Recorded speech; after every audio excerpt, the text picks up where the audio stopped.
Salut tout le monde et bienvenue dans un nouvel épisode de mon podcast Le Haut dans Toc. Cette semaine, on va parler de ma première expérience au parc PortAventura. Cette année, le parc PortAventura a 30 ans et du coup, les personnes qui ont aussi 30 ans cette année peuvent bénéficier d'une entrée gratuite et de 3 entrées à moins 50%. Malheureusement, moi j'ai que 29 ans, mais ma copine a eu 30 ans cette année et donc on a pu bénéficier de cette super offre et j'ai pu découvrir ce parc dont on m'avait tant parlé. Et donc PortAventura, qu'est-ce que c'est ?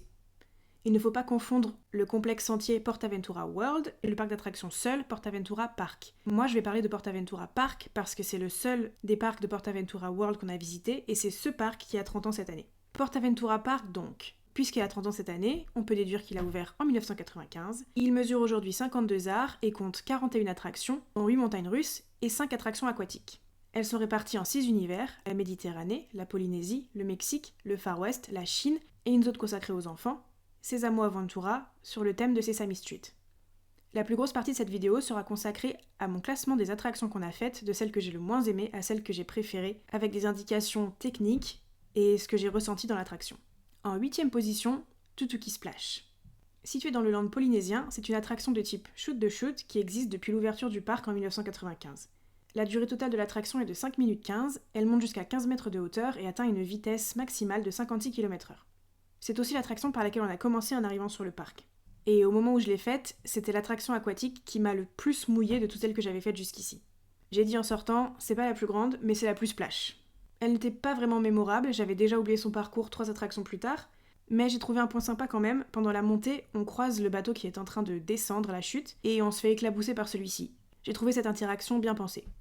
Un autre point intéressant à mon avis, c'était la descente en 2 temps, en 2 bosses, qui je pense la distingue d'autres shoots de shoot qui ont une descente toute droite. Autrement, le décor n'est pas très soigné. Depuis le parcours, on peut voir un bassin à moitié asséché avec de vieux tuyaux vermoulus, et j'ai pu lire que l'attraction était censée simuler l'éruption d'un volcan avec ses jets d'eau, mais je l'ai pas du tout vu pendant le parcours. En numéro 7, El Diablo. Située dans le land mexicain, c'est une attraction de type train de la mine qui existe également depuis l'ouverture du parc en 1995. Le tour dure 3 minutes 10, atteint une hauteur maximale de 16,5 mètres et une vitesse maximale de 60 km/h. Et on comprend vite pourquoi cette attraction s'appelle El Diablo. Un conseil, ne vous mettez pas au dernier rang. Pendant le parcours, les courbes sont ressenties comme plutôt douces et pourtant on est secoué dans tous les sens et on se cogne pas mal. Mais apparemment, l'aventure n'était pas aussi fracassante pour tous les autres passagers. Et alors, il y a des attractions dans lesquelles on sait pourquoi on est secoué, mais dans celle-ci, le parcours n'était pas remarquable non plus à mon avis. Ce qui était remarquable en revanche, c'était l'état des wagons. Des tags, de la mousse arrachée sur les côtés, presque plus de peinture sur les barres pour se tenir, et le siège de ma copine se décollait. Franchement, je sais que je me suis moquée des riches qui se plaignent trop dans ma vidéo précédente sur le jardin d'acclimatation, mais là, j'avais encore jamais vu ça dans un parc. En numéro 6, Silver River Flume. Située dans le land Far West, c'est une attraction de type bûche. Le parcours dure 6 minutes 30 et est plutôt long pour une attraction de bûche. Elle atteint une vitesse maximale de 55 km/h et une hauteur maximale de 15,5 mètres avec 3 descentes, ce qui encore une fois est un chiffre respectable pour une attraction de bûche. Elle a aussi ouvert en 1995 en même temps que le parc. Jusqu'ici sur le papier, Silver River Flume a tout pour plaire. Mais je vous ai dit tout à l'heure qu'au moment où j'ai fait Tutuki Splash, c'était l'attraction qui m'avait le plus mouillée de toutes les attractions aquatiques que j'ai faites jusque-là. Et bah immédiatement après, on a fait Silver River Flume et elle a été détrônée. Cette attraction mouille énormément. Après la première descente, ma copine avait déjà de l'eau jusqu'aux chevilles. Et moi, étant tout devant, j'ai pris toutes les retombées d'eau après chaque descente, et je n'exagère pas quand je dis que j'étais aussi mouillée que si j'avais plongé dans le bassin. Mes sous-vêtements, mes chaussettes et l'intérieur de mes chaussures sont restés mouillés pour le reste de la journée. J'ai même fait certaines queues pieds nus pour essayer de sécher. J'aime bien les attractions d'eau, hein. Avant d'entrer dans Tutuki Splash, je disais à ma copine, à quoi ça sert de faire une attraction d'eau si on met un poncho, autant pas faire d'attraction d'eau. Mais être détrempé à ce point, pour moi, ça montre une attraction mal conçue. C'est ni hygiénique, ni bon pour la santé des passagers, ni agréable. Et heureusement qu'il a fait beau ce jour-là. Mais pourtant, j'ai vu personne d'autre se promener aussi mouillé que moi sur le parc le reste de la journée, alors soit tout le monde a payé le séchoir et je suis un trop gros rat, soit tout le monde est rentré chez lui après avoir fait cette attraction horrible, soit j'ai vraiment pas eu de bol. Mais on était 4 ou 5 adultes dans la bûche, il n'y avait pas d'enfants avec nous, et à mon avis elle était trop chargée, je pense qu'on était trop lourd et c'est pour ça qu'on a pris plus d'eau que les autres bateaux. En numéro 5, Dragon Khan. Située dans le land Chine, c'est une montagne russe qui compte 8 inversions d'une hauteur maximale de 45 mètres, parcourue en 1 minute 45 à une vitesse maximale de 104,6 km/h. Et ce sont 1 minute 45 qui sont trop longues. L'attraction a ouvert en même temps que le parc, et on le sent. À l'époque, c'était peut-être le standard des montagnes russes, mais aujourd'hui, quand on a fait des expériences si douces de tout à Tis au parc Astérix ou Voltron à Europa Park, on n'a plus envie de subir ça. J'ai passé le trajet à essayer de me cogner le moins possible, et j'en suis ressortie avec la tête qui tournait et une envie de vomir. C'est la première fois que je sors d'une attraction avec la tête qui tourne. J'étais super dégoûtée parce que le parcours paraissait vraiment fun et j'adore les inversions. Mais je pourrais même pas vous dire quelles inversions j'ai traversées. Un point notable de cette attraction, elle démarre vers la gauche alors que la grande majorité des attractions démarrent vers la droite par rapport à l'endroit où on monte. En numéro 4, Tomahawk. Située dans le land Far West, c'est une montagne russe junior ou montagne russe familiale en bois. Son parcours dure 1 minute 10, elle atteint 13,4 mètres de hauteur et 48,3 km/h en vitesse. Elle a ouvert en 1997, soit 2 ans après le parc. La première descente fait son effet et surprend. Après ça, c'est une montagne russe junior classique et j'ai apprécié le tour. Ces rails s'entremêlent aussi avec ceux du Stampida et du Silver River Flume, quelque chose que j'aime particulièrement et qui n'existe pas du tout par exemple à Disneyland. Malheureusement, les wagons sont trop petits.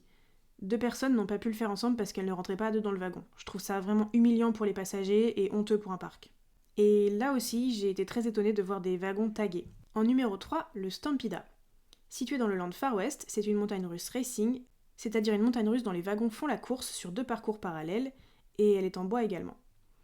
L'attraction a aussi ouvert en 1997. Le parcours est chaud. Il dure 1 minute 40 pendant lesquelles il conserve presque tout le temps sa vitesse de pointe à 74 km/h. Ça commence par une montée bien lente pour faire monter la tension entre les 2 wagons, et après ça on retrouve cette sensation que ça ne s'arrête jamais, comme dans le Wodan à Europa Park. Mais le Stampida m'a semblé plus agréable. Il atteint une hauteur maximale de 26 mètres, ce qui n'a rien à envier aux 40 mètres du Wodan, et pourtant j'ai eu l'impression d'y faire une plus grande descente. Bref, à comparer les deux, j'ai préféré le Stampida au Wodan. En numéro 2, le Furious Baco. Situé dans le land Méditerranée, c'est un wing coaster lancé, c'est-à-dire que cette montagne russe combine 2 particularités. D'abord, c'est un wing coaster, donc les sièges ne sont pas au-dessus des rails mais sur les côtés dans le vide. Elle était la première attraction de ce type au monde au moment de son ouverture en 2007. Et c'est aussi une montagne russe lancée, donc elle commence par une propulsion, comme par exemple Space Mountain à Disneyland, ou encore Avengers Flight Force, anciennement Rock'n'Roller Coaster, dans les Disney Studios. Elle atteint une hauteur de 14 mètres et comprend une inversion. Sa dernière particularité est sa vitesse de 135 km/h atteinte en 3,5 secondes dès la propulsion de départ. Elle était la montagne russe la plus rapide d'Europe jusqu'en 2009 et reste la montagne russe la plus rapide que j'ai faite jusqu'à maintenant. Avant de partir, je me suis dit bon, ça part en bombe, mais moi j'ai l'habitude de Disneyland Paris, donc les propulsions je connais. Mais qu'est-ce que j'avais pas dit ? C'est pas du tout la même chose. La vitesse surprend carrément, mais c'est tellement fun, j'ai adoré cette vitesse. C'est la dernière attraction qu'on ait faite de la journée, et c'était une très bonne façon de terminer cette journée que j'ai trouvée globalement moyenne. Et en première position, le Shambhala. Situé dans le land Shin, c'est une hyper montagne russe de 76 mètres qui atteint une vitesse de 134 km/h pour un tour de 3 minutes. Sa vitesse de pointe est donc presque la même que celle du Furious Baco, mais pas du tout ressentie de la même façon. Elle a ouvert en 2012 et était à ce moment-là la montagne russe la plus haute et la plus rapide d'Europe, dépassant le Silver Star d'Europa Park. Elle a depuis été détrônée par le Red Force de Ferrariland, qui fait aussi partie du PortAventura World. Son parcours s'entremêle avec celui du Dragon Khan et a la particularité de faire un passage sur l'eau provoquant des éclaboussures qui ne mouillent pas les passagers. C'était une dinguerie. On l'a faite vers la fin de la journée et je me suis dit enfin les sensations que j'ai attendues toute la journée. J'ai tellement kiffé que chialeur que je suis, j'ai pleuré à la fin. Les sensations sont tellement fun avec un parcours tellement fluide et agréable. Les sièges qui se ferment par au-dessus, on n'en veut plus. Des fermetures par le bas comme le Silver Star ou le Shambhala ou rien. Bon ok, j'ai quand même une critique pour les fermetures par le bas. Les sièges du Shambhala sont comme ceux du Tomahawk, trop petits. On m'a demandé de me reculer plus dans mon siège et je pouvais pas, je passais pas. Alors l'opératrice m'a tellement serré la fermeture sur les cuisses que j'avais mal. Et à l'inverse, la première fois que j'ai fait le Silver Star, l'opératrice avait essayé de plus serrer la fermeture sur mes cuisses, et elle pouvait pas, j'étais à la limite d'un cran, ce qui fait qu'il restait pas mal de lest. Elle m'a regardé en faisant une grimace au moment où l'attraction a démarré. C'était ma première hyper montagne russe, et à l'époque j'étais pas aussi à l'aise et téméraire que maintenant. Je vous dis pas la panique. Pendant la grande montée, là, je disais à mon pote, je veux descendre. Et d'ailleurs, cet ami avec qui j'étais allée à Europa Park, il est très très fan de parcs d'attractions et il s'y connaît pas mal. Et il me parlait tout le temps de Airtime. Et moi, dans ma vie, j'avais seulement fait plusieurs fois Disneyland Paris, et le Airtime, ça n'existe pas à Disneyland Paris, donc je savais pas de quoi il me parlait. Et bah, je peux vous dire que dans mon siège du Silver Star mal serré, j'ai découvert le Airtime. Bref, ces fermetures sont plus confortables que les fermetures par le haut, mais encore à améliorer. Maintenant qu'on a bien parlé des attractions, on va parler de quelques autres éléments du parc, à savoir le restaurant qu'on a testé et le spectacle qu'on a vu. Et donc on a mangé dans le restaurant La Cantina, et en mangeant, on a pu voir le spectacle Dia de los Muertos, donc dans le land Mexique et sur un thème d'Halloween. Alors, quand on a un temps limité pour faire un parc, on a tendance à délaisser ces spectacles au profit des attractions. Moi-même, j'ai commencé à m'intéresser aux spectacles quand j'ai eu mon pass annuel Disneyland Paris et que j'ai eu plus de temps pour vraiment bien découvrir Disneyland et Disney Studios. Pourtant, les parcs étoffent de plus en plus leurs offres de spectacles, à l'instar du parc Astérix qui a créé l'année dernière sa première comédie musicale originale, C'est du délire. Comme je suis de toute façon fan d'Arsenic et de comédie musicale notamment, j'ai pu découvrir des surprises inattendues et uniques à certains parcs, comme la revue sur glace d'Europa Park, dont j'ai déjà fait une review, ou encore le spectacle nocturne du Futuroscope tout en jeu d'eau et de lumière, dont j'ai aussi fait une review. Je voulais donc voir au moins un spectacle à PortAventura. J'aurais voulu aussi voir la parade, mais malheureusement on n'a pas eu le temps et les attractions passent quand même en premier, surtout dans les parcs dans lesquels ça se voit un petit peu que les spectacles c'est pas leur priorité. Donc on a décidé d'aller voir Dia de los Muertos proposé dans le restaurant mexicain La Cantina, puisqu'il fallait de toute façon bien manger. Pour le repas, on a pris des nachos en entrée, les sauces qui l'accompagnaient, sour cream, cheddar et guacamole, étaient vraiment délicieuses. En plat principal, on a pris un chili dans un bol en tortilla. Le riz et la sauce étaient incroyables. Et en dessert, un burrito au chocolat, en gros une crêpe au chocolat avec de la chantilly à côté, et des petits fantômes et citrouilles en sucre pour Halloween. On a payé 21,90€ pour tout ça et une boisson, ce qu'on n'a pas trouvé excessif pour un parc d'attractions et surtout vu les quantités. Maintenant, le spectacle Dia de los Muertos. C'était un spectacle simple, avec des tableaux de danse entrecoupés de chansons live pendant que les danseurs et danseuses se changeaient. C'était pas du grand show, mais les tenues étaient jolies, le chanteur avait une très belle voix, et il a aussi joué du violon en live, ce qui est assez original.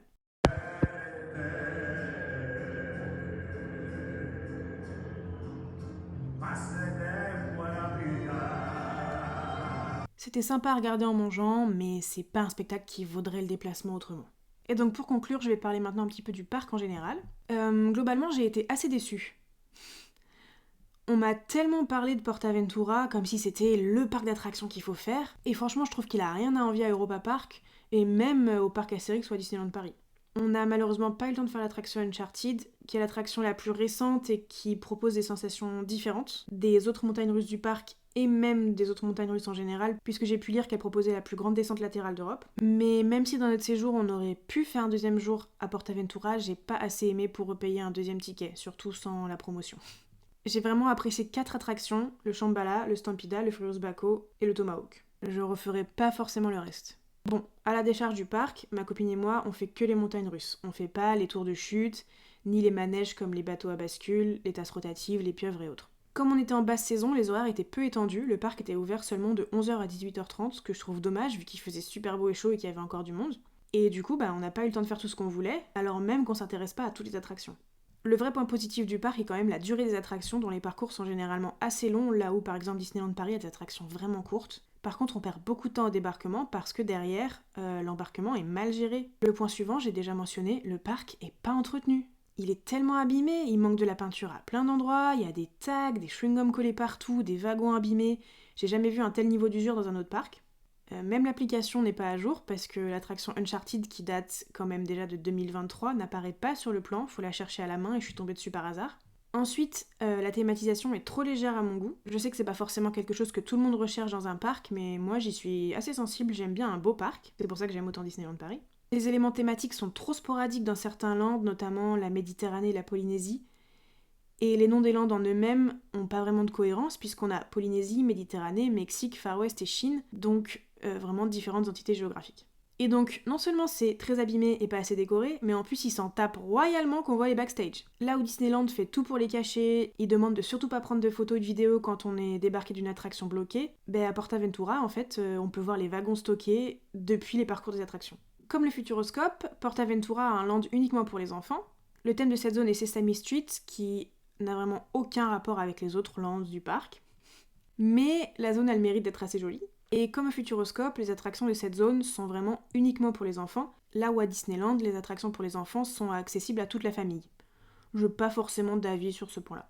Le parc pousse à mort à la consommation. C'est le premier parc que je vois où on n'a pas le droit d'entrer avec de la nourriture et des boissons, et il n'y a aucun point d'eau alors qu'on est quand même en Espagne où il peut faire chaud, et en plus, certains spectacles sont accessibles qu'en mangeant ou en consommant. Et un dernier point qui rejoint un peu la thématisation, le merchandising est vraiment nul.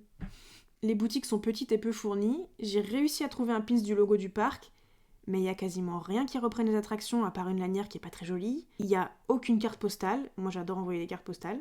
Jusqu'ici mes grands-parents ont reçu une carte postale de chaque parc que j'ai fait et là, ils en auront pas. Et la plupart des objets vendus sont orientés vers les enfants sur le thème de Sesame Street. Donc moi qui adore ramener des souvenirs, être un gros Yankee dans les boutiques des parcs d'attractions, là j'ai acheté un pins. Donc dommage pour eux. Pour résumer, je suis toujours contente d'avoir découvert un nouveau parc d'attractions, et surtout ces attractions qui battent des records. et je suis contente de pouvoir les comparer à mes autres expériences. Mais c'est dommage que ces quelques attractions vraiment cool soient noyées au milieu d'un parc pas terrible. Je pense que bénéficier d'une promotion, c'était vraiment le bon plan pour le découvrir pour moi. On n'a pas voulu faire Ferrari Land parce que, pareil, une attraction intéressante sur tout le parc, c'est un peu léger, et puis bon, on se sentait pas forcément de faire le Red Force à notre niveau de fatigue à la fin de la journée. Donc je dirais que si vous devez voyager pour un parc, ce serait pas mon premier choix, hein, allez plutôt à Europa Park. Mais bon, PortAventura sera plus intéressant pour vous que pour moi si vous faites les tours de chute et si vous n'êtes pas très sensible au décor d'un parc. Voilà, c'est tout pour PortAventura. Merci de m'avoir suivi encore cette semaine. Si vous avez déjà fait ce parc, n'hésitez pas à me donner vos avis en commentaire. Et à bientôt pour un nouvel épisode du Haut d'Antoc.